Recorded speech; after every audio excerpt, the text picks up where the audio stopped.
Assalamualaikum warahmatullahi wabarakatuh. Selamat bertemu kembali dengan kami, channel Bengong Kaya, dan teman-teman, khususnya buat kaum muslimin yang ada di seluruh Indonesia.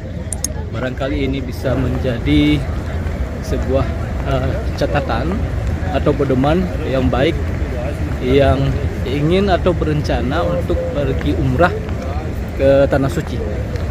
Ini kami baru saja menyelesaikan salat subuh berjamaah dan ini sedang pulang menuju ke hotel.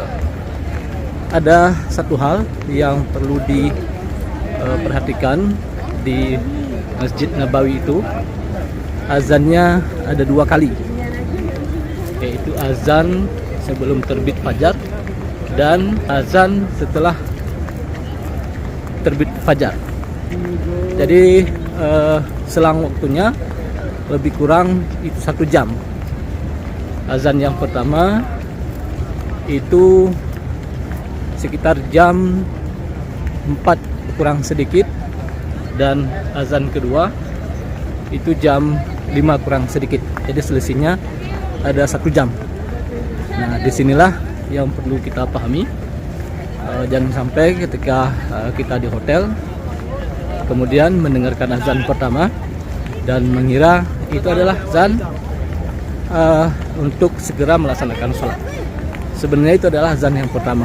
Jadi ini penting, jangan sampai nanti memutuskan tidak jadi untuk pergi ke masjid karena lokasi hotel yang jauh, sehingga berkesimpulan tidak akan sempat untuk melaksanakan sholat subuh berjamaah. Padahal sebenarnya masih ada tenggang waktu lebih kurang 1 jam.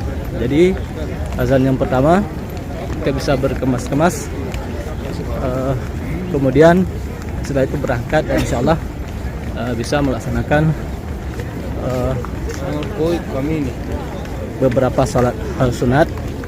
Setelah itu baru kita melaksanakan sholat subuh berjamaah. Demikian teman-teman, barangkali bisa menjadi pedoman bagi yang berencana untuk melaksanakan umrah.